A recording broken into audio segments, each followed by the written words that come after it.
Hi guys! So for today's vlog, ayan, gising na si Sky. Mukhang gusto na rin niyang pumasyal. So eto naman yung mga sinampay ko. Mabuti naman natuyo na ang mga sinampay para ma-start ko na rin silang itupi. And then, ito naman yung itsura sa labas ng bahay namin. Mukhang mainit na naman the whole day kasi tirik na tirik yung araw. So, ayan, iinitin na lang natin tong rice. So, iniisip ko nga kung magpa-fried rice ako. Pero sabi ko, iinitin ko na lang. So, ayan, nilagay ko na sa microwave. At meron pa kaming mga natirang ulam yesterday. So, ayan. May adobo, may hot wings, at syempre, si Sky kakain din. So, ito lagi yung binibigay ko sa kanyang dog food. So, minsan hinahaluan na lang namin kung may sabaw. So, ayan. So, kakainin din naman niya yan. Pero usually, hinahalo namin chicken liver. Ayan. And then, ito naman yung longganisa at yung tocino. At meron pa kaming natirang sinigang. So, ayan, ang dami naming mga leftover. So, kaya dapat talaga ubusin namin. Kasi sayang, diba guys? So, ayan, ininit ko na rin yung sinigang. And then, lulutuin na natin yung longganisa. At saka yung tocino. So, comment down below kung paano kayo magluto ng longganisa at ng tocino. Ganyan din ba kayo magluto, guys? So, ayan, pakukuluan natin and then later, iprito natin. So, ayan, kumukulo-kulo na. Ayan, halu-haluin lang natin para hindi dumikit. Ayan. And then, gugupitin ko para magkahiwalay-hiwalay para maluto ng mabuti. So, ayan. And then, tutusukin natin yan mamaya para maluto din yung sa loob. So, ayan. Ganyan ako magluto.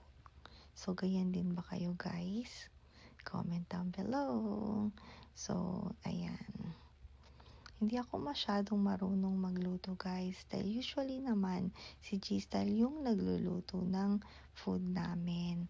Pero ayan, kahit papaano naman, marunong din naman akong magluto ng breakfast. At minsan, ayun, tinitignan ko din yung recipe. Pero si G-Style talaga magaling at masarap siyang magluto. So, ayan, kupit-kupitin na rin natin para magkahiwalay-hiwalay at maluto ng mabuti. At pag natuyo na yung tubig, so lalagyan na natin yan ng oil. At chinek ko na rin yung laundry. Kasi habang nagluluto ako ng breakfast, so sinalang ko na rin yung ibang labada. Ayan. And then, magpiprito tayo ng eggs. Ayan. Tamang-tama to sa amin. So, ayan. Piniprito ko na yung mga eggs. Ayan. And then, mag-start na kaming kumain. So, gising na si G-Style. So, ayan, nag-start na siyang kumain. At si Kuya Jiro. Ayan. So, diba, ang dami namin pagkain. So, kailangan talagang ubusin. And then, habang kumakain kami, ayan, merong parade pala sa labas. Hindi ko sure kung ano to, guys. So, comment down below. So, maiksi lang pala itong parade nila. Pero nakakatuwa nga dahil meron palang ganito. And ito naman yung room kung saan ko nilalagay yung malilinis na damit na nalabhan na at maya-maya tutupiin ko na rin yan para iligpit. At nasampay ko na rin yung mga nilalaban kong kaninang mga puti. So, ayan. Hopefully, matuyo sila agad the whole day. Ayan yung mga towels and mga socks. And then, sabi ni G-Style, so mamamalengke daw kami. So, pupunta tayo kung saan kami laging namimili ng mga fresh na vegetables and fish. So, ayan si Kuya Jiro, nakatulog na. Pero hindi naman kalayuan itong kung saan kami namimili. At ayan naman din si Ate Sky, mukhang tulog din. So, sinabayan niya si Kuya Jiro niya. So, dito kami namimili ng mga fresh vegetables and fish. At naiwan kami ni Sky sa loob ng car kasi nga bawal lang pet sa loob. Pero hindi naman matagal si Kuya Jiro at si G-Style dahil nga konti lang naman din yung bibilin nila. So ayan, nakabalik na sila. At sabi ni G-Style, daan kami sa Starbucks. So ayan na si G-Style at si Kuya Jiro sa likod. So ayan. Ayan, magda-drive-thru kami sa Starbucks. So, dito rin kami lagi talaga nagda-drive-thru sa Starbucks na malapit lang din sa bahay namin. So, ayan. Laging busy itong drive-thru na Starbucks nila. Kaya tinan mo, dahan-dahan nang nagda-drive si G-Style. At yun nga, sabi ko nga, sa August 1st, may bago silang drink, yung peach na flavor nila. So, ayan. Pero sa ngayon, wala pa. Dahil nga nung time na nire-record ko tong video, wala pang August 1st. So, ayan yung menu nila. So, sabi ko kay G-Style, order niya ako ng hot caramel macchiato. Pero tall lang kasi ayoko na masyadong malaki. So, iniisip ko nga kung yun talaga yung gusto ko. Pero sabi ko, sige na nga. At sabi ko, i-order niya ako ng waffles. Yun din naman lagi talaga yung in-order ko dito sa Starbucks. Sana nga meron silang corned beef pandesal dito. Kaso wala guys sa Pilipinas lang. So ayan na si Gisa. Umu-order na rin siya ng drink niya dyan. And then, si Kuya Jiro, nag-iisip din kung order siya. Pero in-order na rin siya ni G-Style ng drink niya. Siyempre, hindi naman pwedeng kaming dalawa lang ni G-Style. Tapos siya wala. At sana din, meron silang cappuccino dito, katulad sa States or sa Amerika. Pero wala sila guys para kay Sky. So, walang drink si Sky, kundi yung sarili niyang water. So, ayan. Nag-iisip pa si G-Style that time kung ano pa yung gusto niyang i-order. I think yung time na yan, inuulit na lang kung ano yung mga order namin. So, ayan. Meron pa siyang in-order pero hindi ko na maalala kung anong klaseng bread yon. So, after sabihin yung mga order namin, so, yun nga, sasabihin sa amin na mag-proceed na lang kami sa window. Ayan. Pag nag-order pala kami guys sa drive-thru, usually dumediretso na lang kami sa window kasi nga hindi kami magkaintindihan dahil hindi nga kami marunong mag-Nihongo. So English lang talaga yung conversation namin pag sa mga restaurant kami or pag may mga kausap kami na mga locals. At may nakita akong cute na Shih Tzu. So, tinuturo ko kay G-Style. Yun nga lang, busy nga siya dahil nga nag-order. So, ayan si G-Style, tinatranslate niya at chinecheck niyang mabuti kung tama yung punch in. So, ayan, pupunta na kami sa window para magbayad at i-collect yung mga drinks namin and food. At tinanong din ako ni G-Style kung meron pa akong gusto. Pero wala na. Okay naman na ako dun sa mga in-order niya. At ayun si Sky. So sabi ko, nasaan yung car seat niya? Bakit wala? I think nandun sa all the way sa likod. Kasi nga, kaya ganyan itsura niya. Kasi hindi siya sanay ng walang car seat. Kaya ibabalik na lang yung car seat mamaya. So ayan, nagpunta na kami sa window para magbayad. Ayan. So, nagbabayad na si G-Style. So, sinabi niya kay Jiro siya na lang magbayad. Usually, si Jiro yung pinakakausap niya dun sa harap. Ayan. Nagbabayad na si G-Style. And then, maya-maya, ibibigay na sa amin yung drinks and food. So, ayan, nagbibiruan din kasi si G-Style and si Kuya Jiro nung time na yan. So, ayan, nakabayad na, binigay na yung receipt, and then maya-maya kukunin na yung food. Pero yun nga, natawa din kami dahil nga kinuha ni Gistal yung buong tray, pero sabi sa kanya yung food lang at yung drinks. Kaya tawa kami ng tawa ng time na yan, kasi nga nagjo-joke din siya.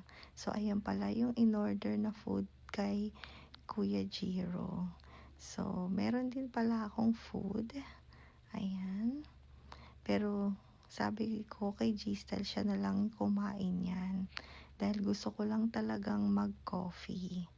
at yung frappuccino na in-order ni Kuya Jiro. Sayang nga lang talaga kasi walang waffle, kaya donut na lang yung in-order sa akin ni G-Style. So, ayan, naantay pa namin yung ibang order. So, chine-check niya kung nandyan na lahat. Pero sabi ko, kulang pa ng drink. So, ayan. So, lalagay namin dyan sa tabi namin. And then, nakuha na. Alis na kami. So, ayan. Inom na tayo ng hot caramel macchiato. So, ayan. Yan lagi. At sabi ni G-Style, doon na lang kami kakain or inumin yung mga drinks doon sa laging park na tinatambayan namin. Dahil nga gustong gusto din ni Sky doon dahil may grass. So ayan guys, may donkey malapit din sa amin. Pero hindi siya mega donkey. Pero okay na rin 'di ba guys? At least merong malapit na Don Quixote dito sa amin. So ayan, napaka-convenient talaga ng kung saan kami nakatira.